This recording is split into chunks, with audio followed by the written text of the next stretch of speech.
Okay. Does everyone hear me? Shall we start? Yay. Nice to see you back again from the coffee break. It's wonderful to see so many colleagues, friends, acquaintances that you want to talk to all during the coffee break. Remember, you will have an opportunity tonight. There's a fantastic reception going on afterwards, and you'll have lunch and another coffee break. So please, let's try to keep on the schedule because we're already 30 minutes late. That's not quite usually characteristic for Latvians. That's why we're a bit stressed, just to keep everyone on the time frame.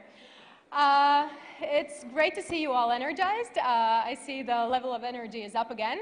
We're moving on into the first session of the day, and it's going to be about social innovation. We've talked a lot about that previously as well.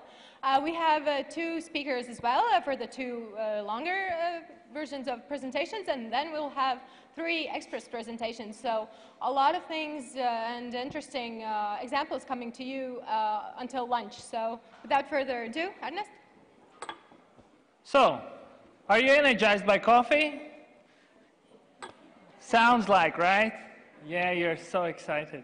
So, we will kick off the first session with a presentation from María Iglesias, Portela. And she's going to tell about culture giving meaning to innovation. And that's particularly close topic to me as a leader of local community, innovative community myself. And she will share some lessons learned from the KICS and Creative Spin projects. Now, the interesting part is what is KICS? And that's something I have to read. KICS is knowledge incubation in innovation and creation for science. So, please welcome.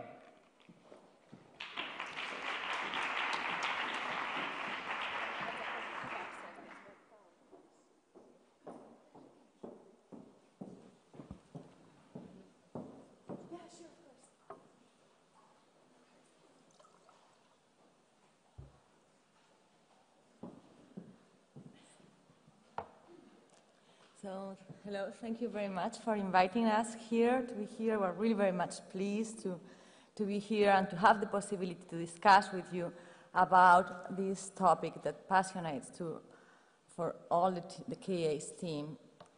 So for those who are not familiar with, KA is a consultancy very much specialized in the field of cultural and creative industry. So what we do is research, provide strategic advice, and engineer. We prepare projects in order to try to make the most of the European cultural and creative industries. Just very, very quickly, a few milestones about our work. So in 2006, we did for the European Commission the study on the economy of culture. It was the first even study done about the real contribution of the cultural and creative sectors considered as a whole to European economy. The figures were quite striking. 3% of the European GDP was produced already in that year, in 2003, by the European cultural and creative sectors. So the second study I would like to highlight today is the impact of culture and creativity. This was another study we did in 2009, where we developed the concept of culture-based creativity and what could be the input of cultural and creative sectors to innovation. And for those who are interested in this topic, I would really like to invite you to have a look at that. And the third study, and this is a topic that has been evoked before, is about the use of structural funds for cultural projects. So in 2012, we did this study for the European Parliament that tried to take a stock of the different possibilities of the different activities in relation to which the European cities and regions could invest their structural funds in relation to culture. On the right side, you have a list of projects we have been involved to that directly deal with the crossovers issue. So the first one is the HOPP Innovation Project led by Nantes in France. Then the KICS and Creative Spin projects. There are two projects I will develop or elaborate a little bit more on. And then later on, and then you have the Connecting Art and Business project that is a project funded by the cultural program of the European Union about connecting the world of the arts, of the world of culture, with the business world. Very much interesting. You can visit the website and see the different experiments and see the different studies that have been published in relation to that project.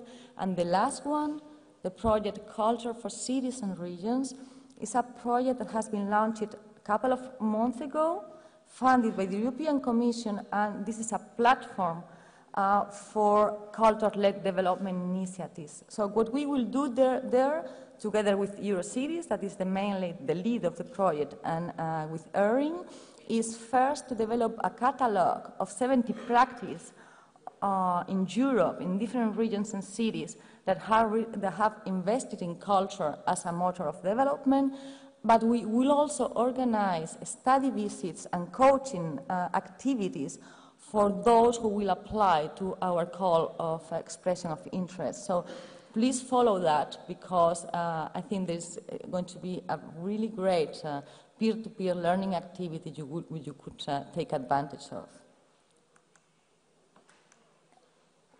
So the main idea for my presentation today is just 5 minutes, 2 minutes briefly remind you about what we are talking and from our perspective, and I will, in the second part of the presentation, I would like to discuss more in detail how. So what we can do, policymakers or cultural operators, in order to trigger these crossovers, these creative spillovers that we have been discussing about. So what we are talking about, of course, this has been already discussed in the morning, but just to recall you that we are talking about a new economy. We are talking about the experience economy.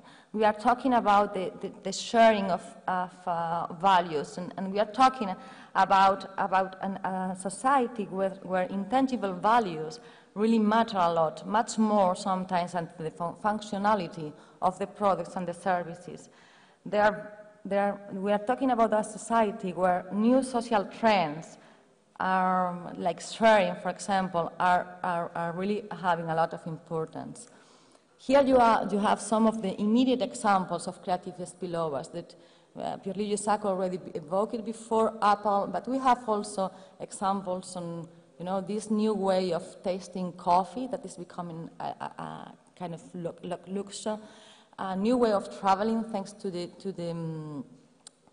initiative in Virgin Express promoted by Richard Branson, or we are talking about Puma, that was at the very beginning a shoes manufacturer, and a manufacturer that became a fashion reference.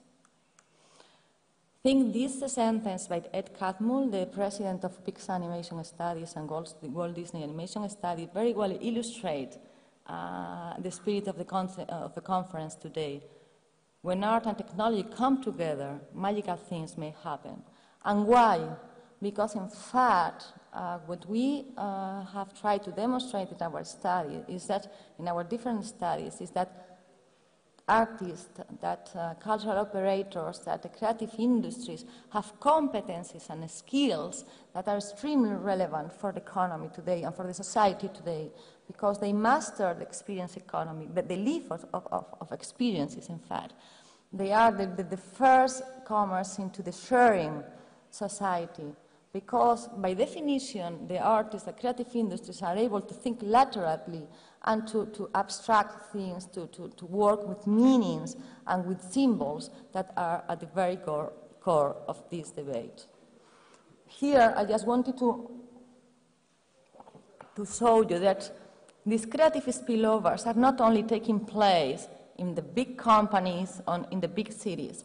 This slide refers or contains a reference to different European projects that are taking place today and that are working and exploring how these creative spillovers, or in which sectors these creative spillovers may take place. So, but how? So we know the theoretical basis of that.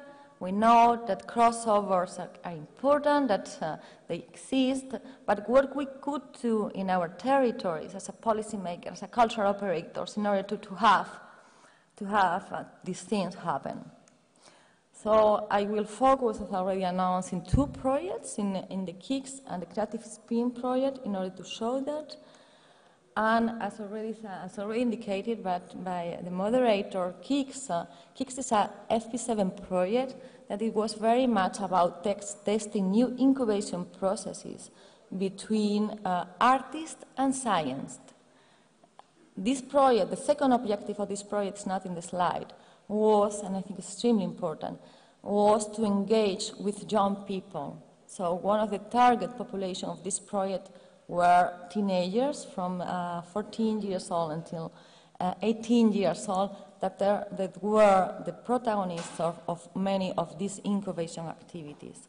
Under this project, there were many ideas that were incubated, but also new works of art that were created.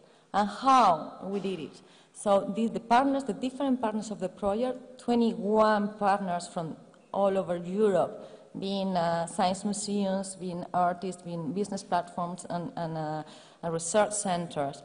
They put in place, for example, creative design workshops, and there was a very interesting one organized by Copernicus in Poland, for example, where they had a designer that helped students to come up with solutions for all people.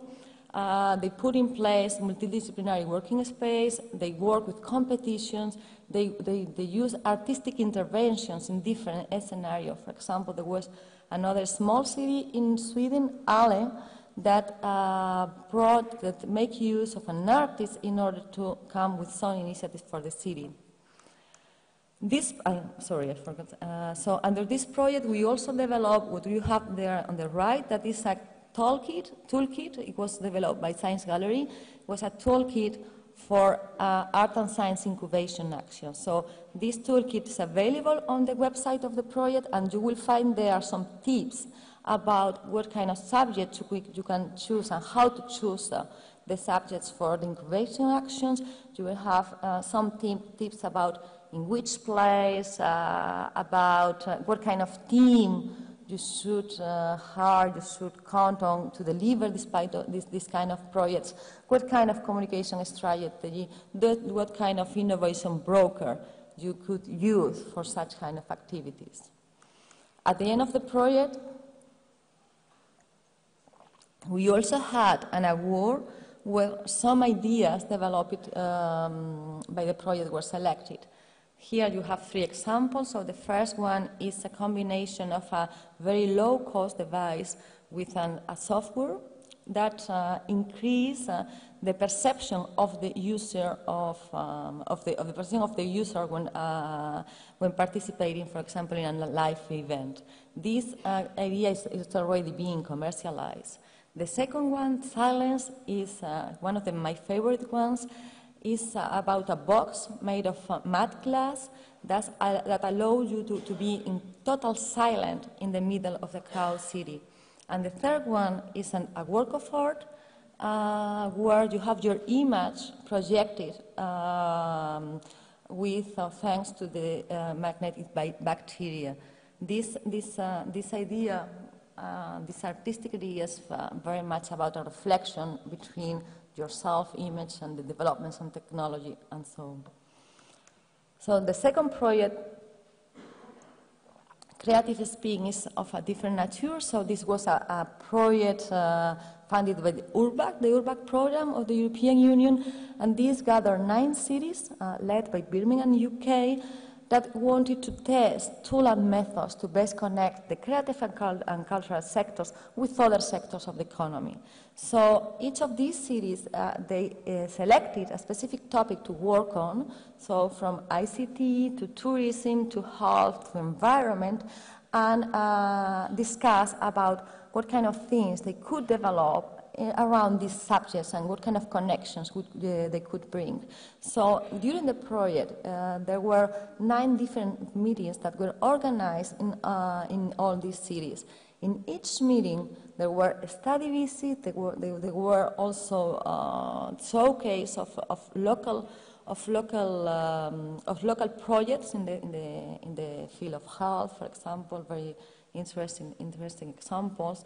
And there were also, and I think this is very much important, there were also kind of brainstorming activities led by innovation brokers where the cities and the regions discuss on concrete processes to make new things happen. So, for example, we tested the Lego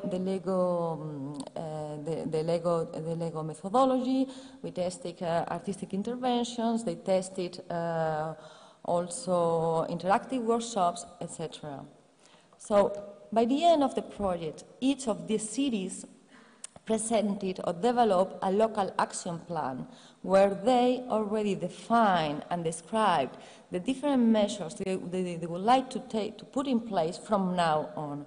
So, for example, in the local plan for Rotterdam, they decided to create the so-called Creative Commission in Rotterdam. That is very much linked to what was discussed before, because this new public entity will have as a main function to foster creative spillover. So it's not only about training and raise awareness, it's about it has a mandate to innovate.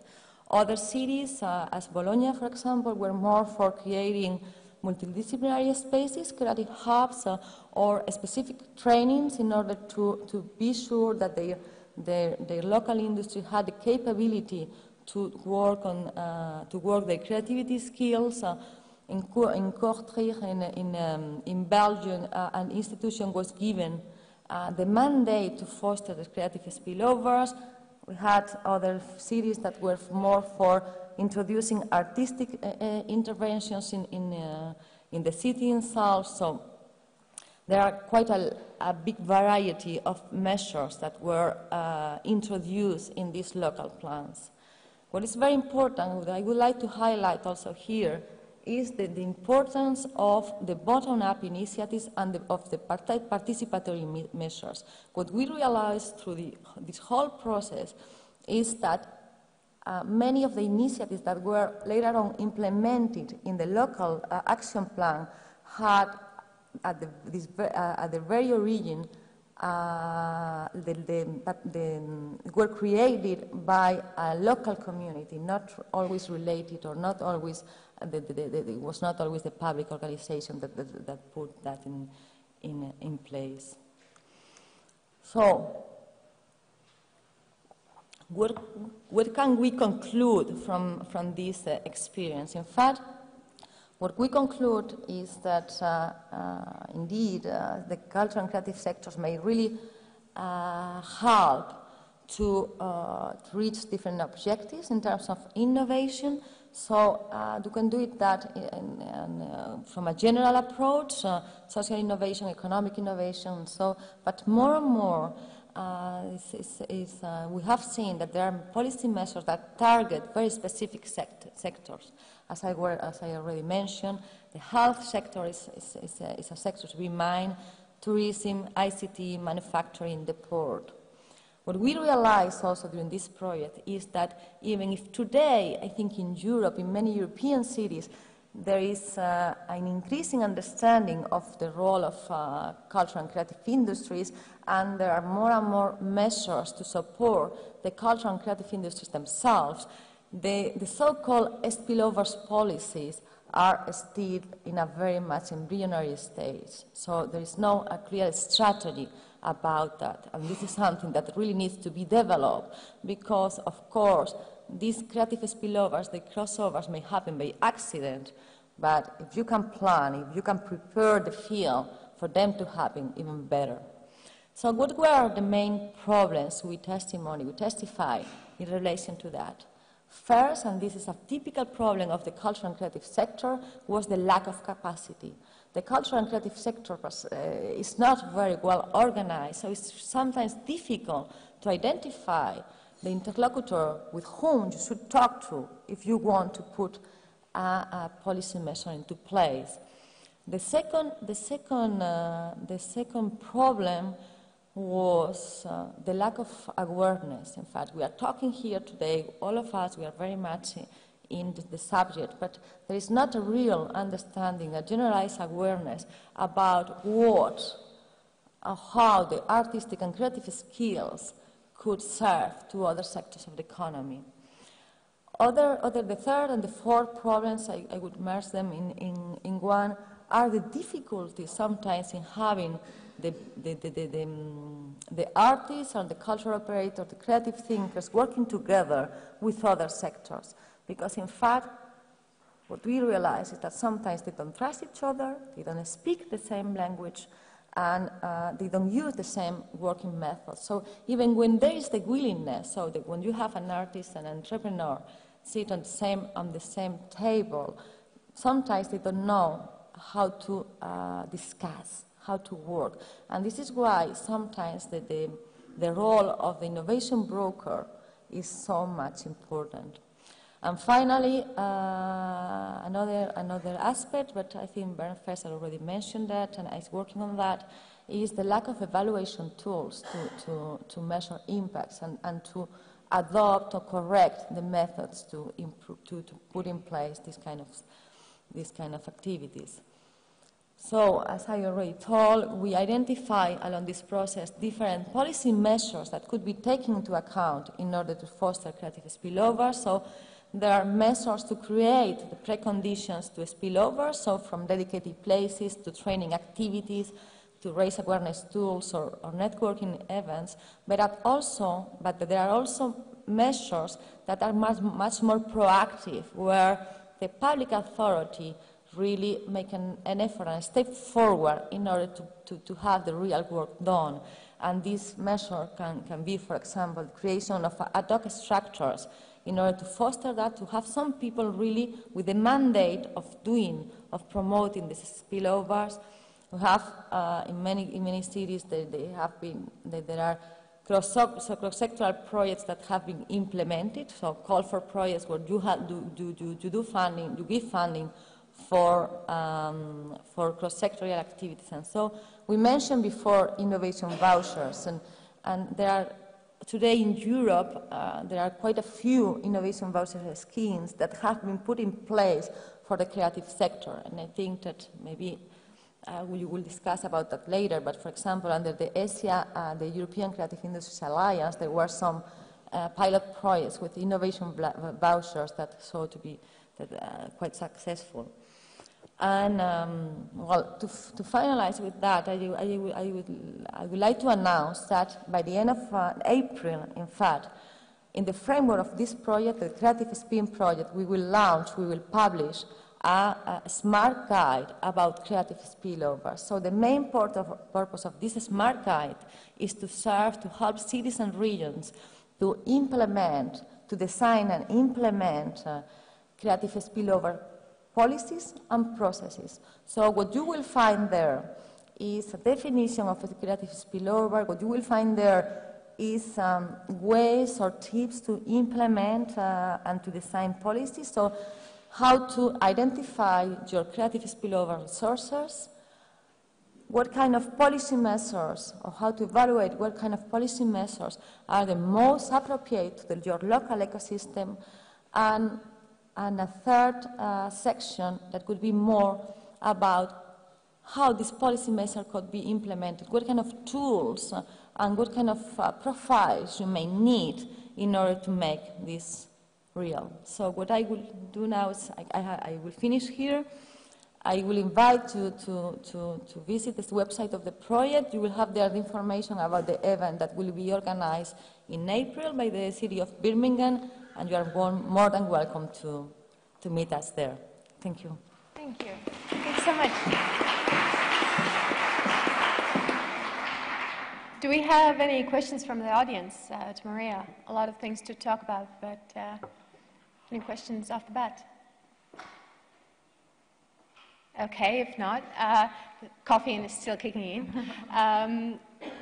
This raising awareness, I think it's very important. And do you think the success stories from these projects that you mentioned do this raising awareness in the society for the creative industries and crossovers? Or do we, as an industry, have to be even more forthcoming and active and promoting the industries and the crossover effects even more?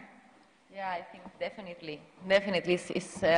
We have tried to do our best in order to promote the activities, and all the partners, they have invested quite a lot on that. So In both projects, I think, at least at the local level, there is really much more awareness about that, but it's definitely an issue for us, for the whole sector, to promote ourselves and to show what we can do for the others. And I think this event and events like this are extremely good for that purposes. Thank you. Anyone else use this opportunity? If not, you'll be around for the reception and coffee breaks and lunch to find out more about the kicks. We really wanted to do a kicks on the, yeah, thank you so much.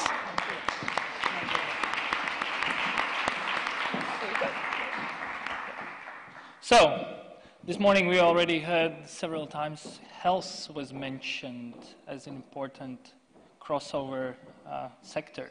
So the next presenter is going to be Johanna Bolhoven, and she's Senior Strategy Executive for Creative England and also Interactive Healthcare Fund. Interactive Healthcare Fund. Sounds interesting, right? And also, Johanna has today small celebration. She has got 900 followers on Twitter account. Exactly 900. And you know what? We can make it 1,000. Okay? Please welcome Johanna.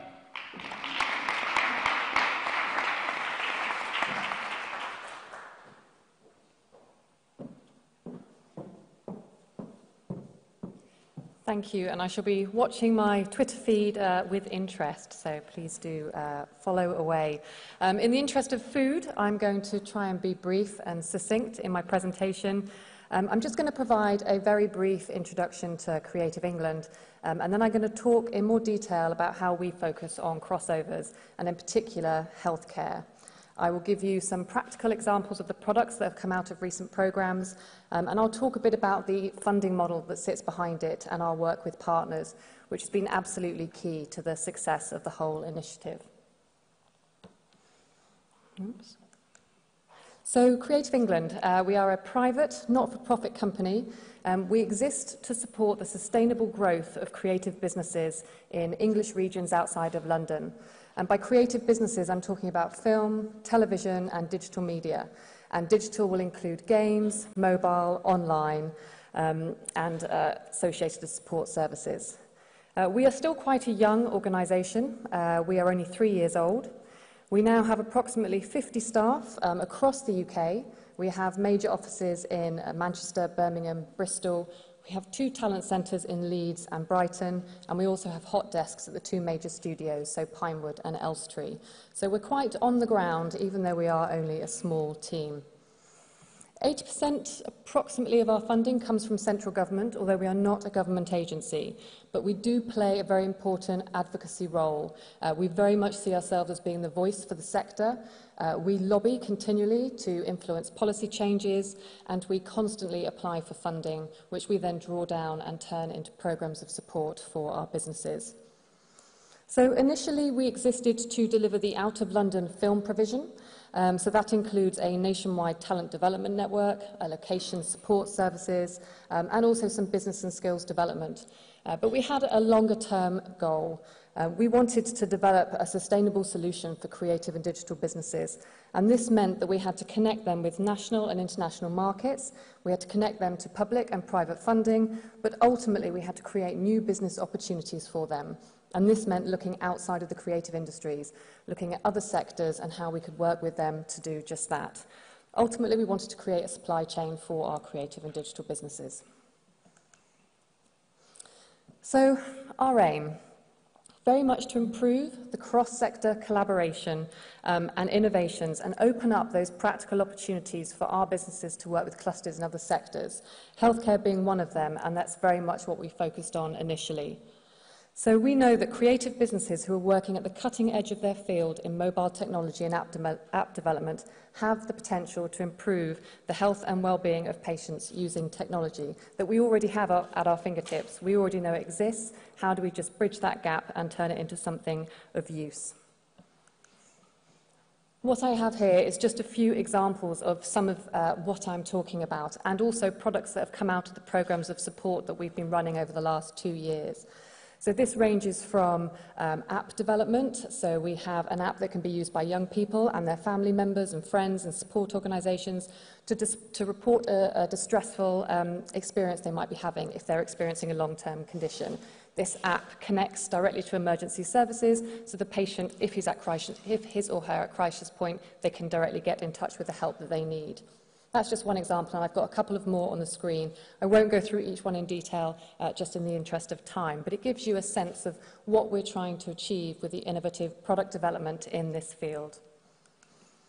These are just a couple more, and I did want to mention the one at the top, which is Ode. This was actually our 2013 UK winner for the Creative Business Cup, which I believe you're going to hear more about later on today. This was a great product. It was designed to help older adults living with dementia and Alzheimer's, and it released food fragrances in the home, and it triggered a patient's memory to eat.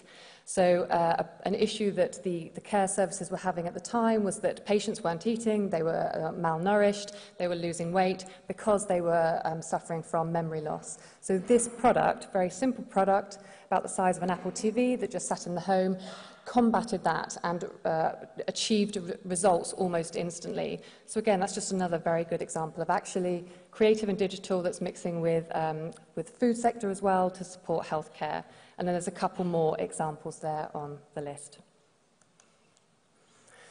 So our programme, we developed an interactive healthcare fund.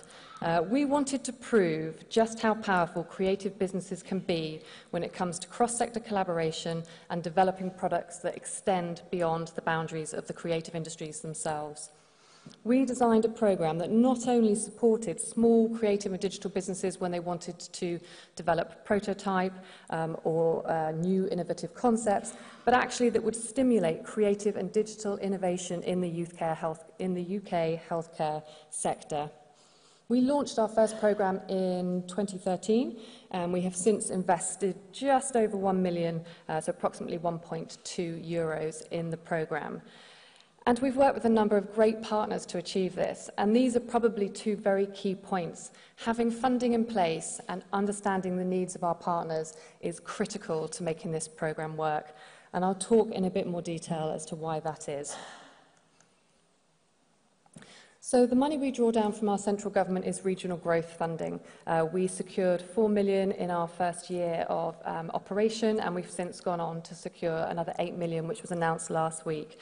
So we're lucky. We have the funding in place that enables us to put a bit of seed development money behind products that we want to be developed. And that is, as I say, absolutely critical. So we ring-fence some of this money and we put investments of up to £50,000 per application behind some of the innovative proposals that came through. But importantly, they focused on priority areas. So we know it's a good idea, we know crossovers is a good idea, and we know that the healthcare sector has a need, but actually, do we really know what those priority areas are? And if you look back to the examples earlier, they are very specific in what they are tackling. So it's our role as well to give some direction to the sector in terms of what it is they want to develop. They have all these creative ideas, but we just need to kind of fine-tune them. So a lot of our partners came up with priority areas, and that ranged from quality of care through to caring for people with dementia and other long-term conditions. Some of our partners were interested in digital and data visualization, and actually how do you help people to self-manage their care. So we worked with our partners, we identified the priority areas, and we also found it was absolutely crucial to have clinical champions that existed within these partnerships. So the partners we had in place were NHS England, we had a couple of the NHS Trust in different regions of the UK, and we worked with the Greater Manchester Academic Health Science Network. So they all had very, very specific priorities that they wanted addressed, but actually we got them to commit to attaching a clinical champion to the proposals that were coming through. Something that our programme highlighted very much in the first year was that actually putting the funding in place, identifying the partners, and creating the infrastructure to allow companies to create their products actually didn't tackle the procurement process at the other end. And organisations like NHS England still had quite a complex procurement process. We needed somebody from within that organisation to work with our businesses to get them through it so they could come out the other side and have somebody there ready to take their product and to work with it. So we really were trying to create that whole supply chain for our businesses. This was a very important lesson that we learnt in the first year, and in the second year we made sure that that was much more a key part of the programme, and it has absolutely worked. In order to cover our costs, then we charged a small administrative fee to our partners, so we were trying to build a sustainable model in that sense. And then the businesses, they signed up to the investment they drew down from us on a revenue share agreement. And the idea behind this is if their product goes on to be commercially successful, and we very much believed it would because we were selecting on that basis, then they would put the money back into the pot and we could go on and support other products in the future. It's not so that we as an organisation can make a profit, it's because we are very aware that public funding is running out and we're trying to create a sustainable evergreen fund. And this has worked. I think we've got back about 1 million in revenue share deals, which has now gone on to support other projects. So it is proven. So just to give you a bit of a flavour for the results that have come through from the programmes. Year one, those were our partners, as I mentioned, NHS England. We also worked with an organisation called Creative Skills for Life. We invested just over 335,000. The investments that we distributed to our companies ranged from 5 to 50, so people had different requirements based on the product they were developing. And we created a number of jobs as a result and supported overall business growth. Those are key targets that come through from our government funding, so we always need to make sure that they are present within the projects that come through. Year one was successful, so we put more money into year two, worked with different partners who had different priority needs and issues. So in this case, it was Heart of England, NHS Foundation Trust, and the Academic Health Science Network, and a whole new load of products came out of that. Investments were slightly higher for this, so it's 30 to 50,000, and we are in the process of contracting with 10 creative businesses at the moment. So we've got 10 projects that will be starting development in April. So because we have secured additional funding from our government, we are able to continue with these products, and we'll be rolling out similar programs over the next few years.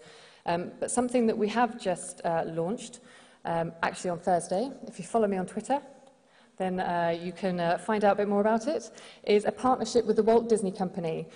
So this is a very different model, but it achieves the same aim. So they have similar objectives. They're very keen. They want to see developers, be it app, be it games, use their IP to improve the lives of families. So they want to help families lead healthier lives. They want to bring families together. The Disney company are very aware that technology can be isolating for young people. So they want to develop a solution, a product, whatever it might be, that tackles these areas. So it's very much to encourage families to be more actively engaged. We have a 50-50 agreement with Disney, so we're each putting in £50,000 of investment. We will distribute proof of concept grants, so we're going to select 3 people from the application process who will go forward to pitch their ideas to Creative England and Walt Disney, and then we will select one that will receive a larger investment of £80,000 for full product development. The companies get access to Disney IP, which is fantastic. They get to work with the company, understand a bit more about that sector, and the products that we're kind of looking for could be around browser content or tools, mobile apps, games, short-form videos, but also looking at wearable technologies and smart materials as well. So this is a very exciting program for us. It builds on the work that we've been doing over the last 2 years, and we very much hope that, again, other innovative solutions that will come out that directly tackle the needs and issues that partners have, be it NHS England or right through to the Walt Disney Company. And we've identified more partners that are looking to work in this area that come from other sectors, so we'll be very much hoping to do more work in this space. So that really was a whistle-stop tour, and I hope it's given you some food for thought. I tried to make it practical so you could understand the model that sits behind it, how we actually use our partnerships and our funding that we're able to secure to help develop those solutions, but ultimately to empower our creative and digital businesses to really think about those priority areas and come up with some very new, innovative solutions that tackle social innovation and care.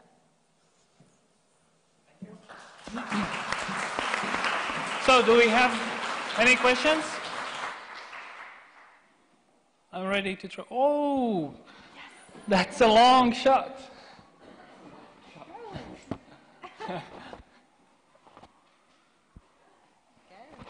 Right, okay.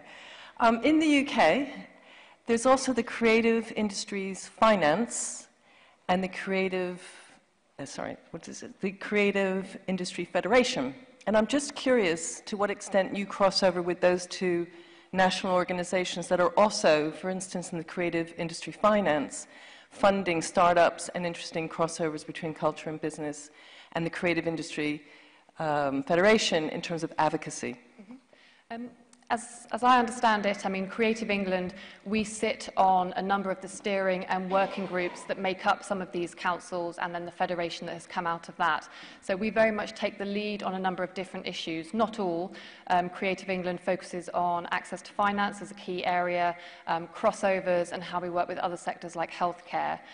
So the idea is that the working groups and these committees have an understanding of what everybody who's working in this space is trying to do, and then we all lobby together, if you like, or have one voice that works across common areas to try and avoid having 4 different organisations that are all trying to do the same thing and not work together. It's confusing for businesses, it's confusing for us, so we're very much working towards that goal. Thank you so much. Any other questions? You had a question? Thank you so much for saving our time. We will have so much time for lunch now. So you have an opportunity to talk to Johanna then. Yes, thank you so absolutely. much. Thank you. Oh,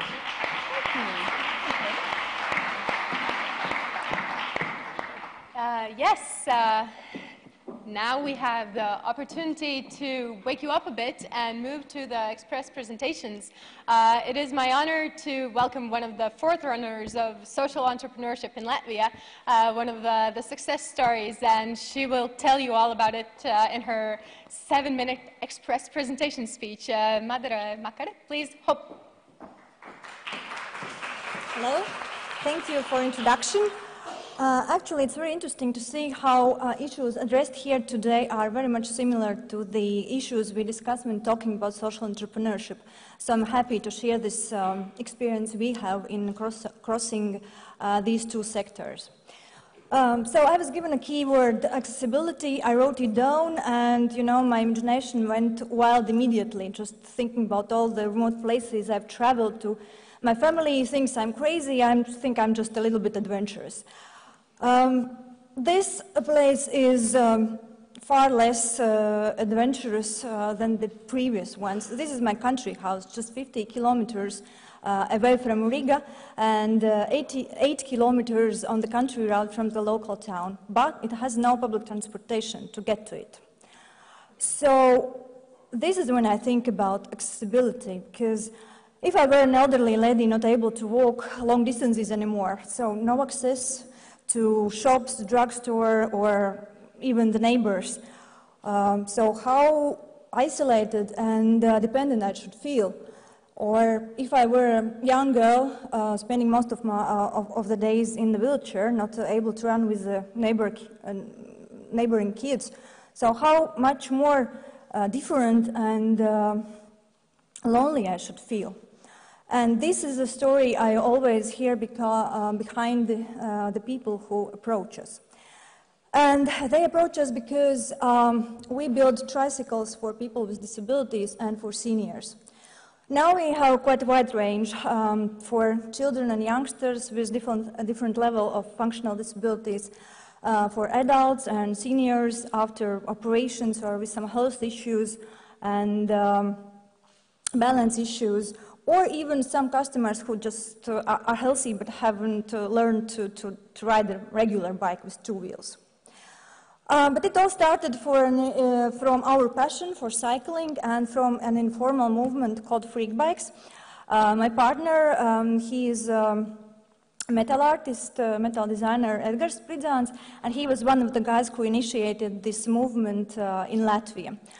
So it was just fun to show the kids that, you can not only drink beer, but you can spend your time in a more creative and in a more creative way, and just to build a kinetic sculpture which can be used as a bike. And the picture you see here in the middle is just one of the first 3-wheel things that were built, because one day he just got a call, a guy called and said, well, I know you make funny things, I don't have a leg, can you build something for me? So the first ones were built like free, total improvisation. When we came together, when I joined the team, we thought, well, this is really something, because building such bikes for people with disabilities, it's something that should be useful for more than just one person or two persons. And we first thought, okay, we could probably make some charity projects. It was a time when a new grant program for social and creative initiatives was launched. So we applied along with other ideas. We said, well, we could make 2 or 3 more bikes just to give them to somebody. But then we started digging deeper, and it very soon became clear that the audience is much, much bigger. And if you take Latvia, then, and the average statistic that approximately 3% of the population are with some functional disabilities, and almost half of them are able to ride a tricycle with some help or by themselves, and it gives us some number. I mean, big, small, I don't know, and not that I care really much, because behind each of these numbers there is a person for whom such a tricycle would be not just a tool for physical activity, but also a tool for freedom of movement. And if we talk about aging society, then even if it's only 10% of the elderly people who need it, it's still a really huge amount. And then we came across the term social entrepreneurship, which is pretty known in the world for 30-something years, but it came to Latvia approximately 5 years ago. And we saw it as the perfect tool to combine the charity and our target, and to make our idea sustainable and long-term, because if you take charity where each euro you spend is just it's spent and it's gone, in social entrepreneurship it comes back and it allows you to build another bike and another bike and another bike. So we got the grant, we bought the equipment. Enthusiasm is a good place to start. We thought, well, we know how to build the bikes, how to make beautiful bikes. But we soon realized that this is not the story, because we actually don't know what they need, because we are healthy people. We can ride freak bikes. They need ergonomic stability and safety. So the first year was just really engineering to build the bikes which are really needed for the people who can do it. But then we met another big issue of accessibility, because our audience are the people with one of the most vulnerable groups of society, so families with disabled children and elderly people, and their purchase power is actually really very low. And so now we do our own charity projects already, just to try to help as many people as we can. Because, I mean, it's a great investment for value, because on the one hand it's just a brutal mechanical tool, and it can be used for years. On the other hand, for me personally, it's really this possibility for people to go out of the house, to have a sense of visibility, independence, and to be to raise their self-esteem. So this is really intangible things, but which are sometimes much more important. And when talking about going out of the house, I mean, we cannot avoid talking about infrastructure. And it's not only for our tricycle riders, it's for any bike rider or for any person in a wheelchair. And so we are being part of one of the strongest and most visible NGOs in Latvia in this sector, and we are not only uniting the bike lovers, but also strongly advocating for the development of infrastructure, because the city is a living organism, and to have healthy inhabitants physically and mentally, you have to have a healthy city itself. But I think this could be only a discussion for a topic for another discussion, so I'll stop it here. Thank you very much. Thank you, Madara. David? Okay.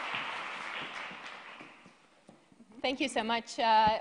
good luck with the entrepreneurship, social entrepreneurship development in Latvia. And I think it's fantastic to see the lifestyle of your company, the growth from just an idea to where you are now. And I hope that you have many years to come in this sector, and all the best. Thank you very much. Thanks so much. Yeah, express presentations don't allow us to ask questions directly, so you have the opportunity during the coffee breaks or lunch. Or Twitter, yes, use that, please. The hashtag #CrossCult is still active. And now I have the honor to ask to turn the roles to gaming, education, and science, and to speak about Professor Y. And please, Mateusz Marmołowski from Poland. I had the pleasure of seeing you win Creative Business Cup 2014, but as a patriot of Latvia, I have to mention that Latvia and the Enterprise Gigi Blocks won second place as well. So congratulations again on that, and please, 7 minutes. Yes, of course, 7 minutes. I will put the product here so you can see it. So my name is Mateusz Marmołowski, and I'm here to tell you our story. It will be exactly 7 minutes. 2 years ago, we thought that STEM education is very important for the future of us, for the future of our kids, because learning chemistry, physics, maths is pushing the boundaries of innovation forward. And we really need to focus to give children tools in order to more efficiently learn science subjects. So we all know that experimenting is the most fun way of learning for children, and we also have lots of surveys which says that that experimenting is the most efficient way. So experimenting is fun, but it can be very dangerous. We need to be aware of that. We also know that our children spend lots of time, 3 or 2 hours a day, on playing games. And we asked the question why they do this. So first of all, they do this because they have great 3D content. They have immersive experience. They have great storyline. They have great feedback. But also, they do this because of the ability to compete. And they can achieve some badges, or they can gain experience over the game, but they can also compete with other friends. And especially in the era of social networking, right now children do not play with anonymous people, they play with their friends, and this was put into the next level. So that I would say this is a complete game changer here. So we came to the conclusion that if we want to combine experimenting with game industry, we need to create a social edu game. And we started thinking how to do this. So a few hours ago, there was a talk about augmented reality. It was mentioned in one of the presentations. So we used that technology. For you who don't know this technology, basically it uses a regular computer and a web camera. It scans special markers. Those markers can be printed on a regular printer at home. And it adds virtual content in the real world. So as you can see on the screen, you have a view from the web camera, and on those markers you have virtual objects. This gives you the ability to create a great user experience. So you can see your hands, you can see your environment, you can literally transform your room into a virtual chemistry lab. And by manipulating those cards, you can do chemical reactions in a completely safe way with no parental control. So it's the most important factor of this kind of approach. So we called this product Professor Y because first of all, we have augmented reality. Second of all, we have experimenting. But in the game industry, you need to have a story. So we have a teacher, Professor Y. This is a character which goes with you from the beginning to the end. At the beginning, you get an objective to in the chemistry product, you have an objective to rebuild the time machine because it was broken. So you need to do all the experiments in order to rebuild it. So this gives children a feeling of a real game, But at the same time, they do chemical experiments, and they have lots of fun, and they learn. This product was published 1 year ago, and we did literally hundreds of shows in schools, science centers, and we also did our own user testing. So children spend 2 or 3 hours with this game, and that's not a problem for them. They feel that this is a game, and parents are really satisfied because at the same time they learn.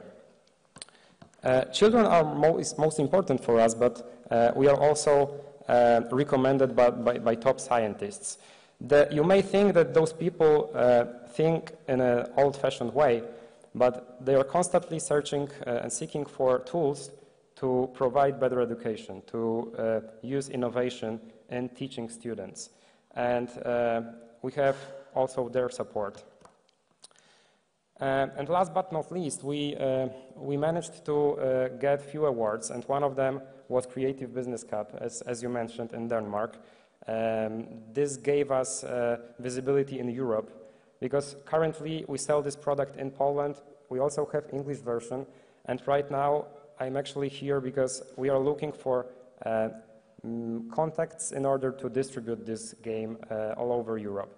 And it can be either commercial distribution or a distribution through the Ministry of Education, through schools, because I forgot to mention that, but this product was directed to the market, to parents. But after publishing the product, lots of teachers and directors, and even the Ministry of Education came to us and told us this is a great product for school, because you can do chemical experiments at the classroom on the projector. There is no safety problems. It's less expensive than real experimenting. Of course, it's not the same, but at least it gives you the ability to show experiments to children. So let's remember that our future depends on our kids, and it's our responsibility to provide them great tools in order to do this. Thank you. Thank you. So, the last but not least, before the lunch, is Signe Znotiņa-Znota, who is going to represent an app, a really interesting app, which is called Soccer, when you're like kicking the ball. And it's an app which is meant to reduce the bureaucracy. We have talked about bureaucracy today a lot, and here's a great solution which is intended to solve the problem. Hello, everyone. Really great honor to be here. As Ernest already introduced, my intention today is to tell you about innovative approach. How can we fight against absurd bureaucracy? How can I move on with presentation? Oh, okay, great. So, I will tell you very briefly about a campaign I'm really proud of. And it's called Pass to Get a Better Result, and about mobile application called Futbols. So, and how it all started. It started in 2012, when State Chancellery launched initiative, Let's Share the Burden. I just want to show you a little video so you can understand why it's so important.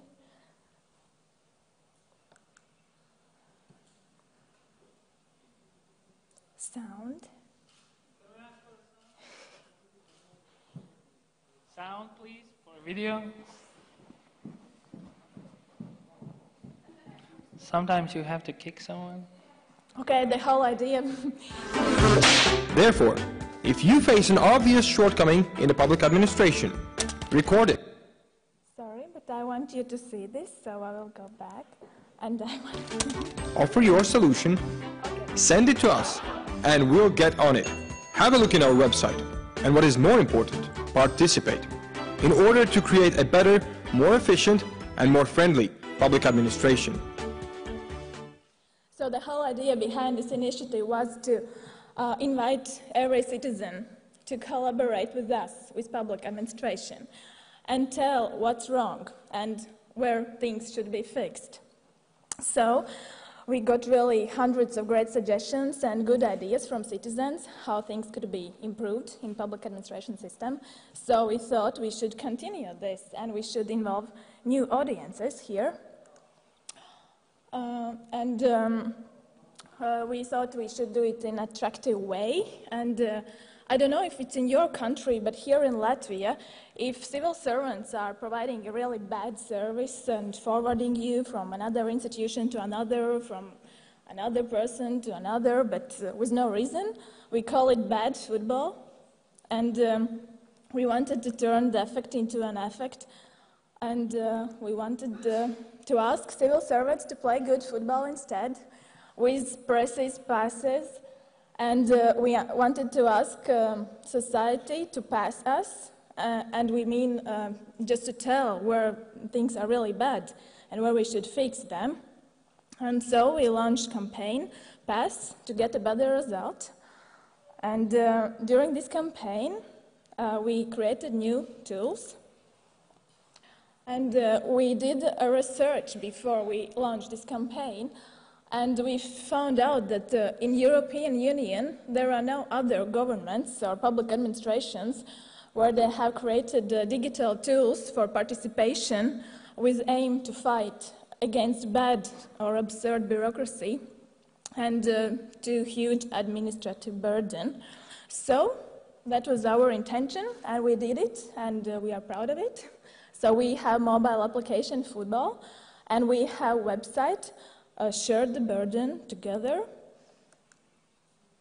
And our campaign, I'm really proud of my colleagues, also civil servants. They took part in this campaign, and these are not top models or supermodels. These are just ordinary civil servants, my colleagues, and they took the main visual role in this campaign. And the idea behind that was that we didn't want to tell to civil servants, oh, you're working awful and you're doing such a bad job. We just wanted to tell, let's do it together. Please take part and participate and get involved in this initiative. And we know we can play really good football.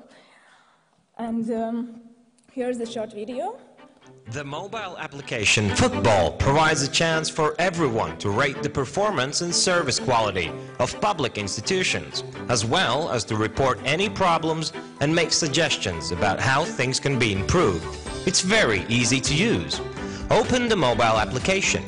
Your current location and a list of the nearest institutions is provided automatically. Find the institution on the map. All necessary information is displayed: phone numbers, email, office hours, website, and more. Now choose the institution you want from the list and give your feedback. Questions include: was the employee you contacted helpful? Did he or she forward you to another institution or person? Was the whole process helpful or not? Send your evaluation. No feedback is ignored. We care about each review. Pass to get a better result. So it's so easy. It's really easy to use, and there are really great results after all. This initiative, this campaign was launched like 1 year before, and during this time we have received really a huge amount of evaluation how client service is provided in public administration institutions. But if we talk about the results, there are like 4 main categories I would like to emphasize today.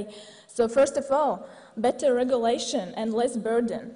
We really have achieved some changes, and all huge things start with just little small things. And we have really great feedback from society, and it wasn't like that before. So I think it's really great level of participation that we have achieved, but of course we have a lot to do in forehead. Trust in public administration. Actually, it's so interesting that we receive phone calls and letters and emails from society because they think that state chancellery can help them like with everything, but of course we cannot, but we are willing to, so we will do our best also in the future. And of course, sustainability and better life quality. This is where we all are going. And with this initiative, with these participation tools, we are really looking forward to achieve more and more great results. So, and one more thing we are really proud of.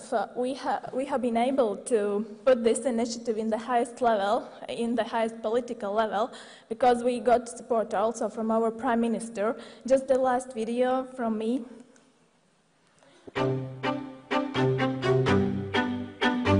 Tomēr ir manā izpratnē nepieļaujami, ka mūsu valsts iestādes viena otrai pārsūta nepārtraukti dokumentus un cilvēkus. Ministriem valsts sekretāram es tiešām ļoti lūgtu sakot tam, lai pirmkārt atbild pēc būtības, cik gadus mēs runājam, ka nedrīkst prasīt izziņas, ja tās ir valsts pārvaldes citas iestādes rīcībā. Un es saprotu, ierēdnim 10 reizes pēc kārtas jāizskaidro, varbūt viens un tas pats katram cilvēkam, bet tas ir jādara. Un arī futbolu starp iestādēm vien grūstīt no cilvēks no vienas iestādes otru, tas ir pilnīgi nepieļaujami. Jo valsts iestādē daudz vienkāršāk ir sagatavot informāciju, nevis cilvēkam braukt pa nezinu cik sevišķi laukos, pa dažādām pilsētām, kas ir izvietotas. Tad apņemšanās mums visiem ir. So really, thanks to our Prime Minister. I think you all are aware that without political support we cannot go any step further, even if the idea is really great. So yes, and we had this opportunity to present this mobile application also in international contest, and we received really great feedback. So I think we are on the right way, and yes, it was really nice to introduce you with this. Thank you.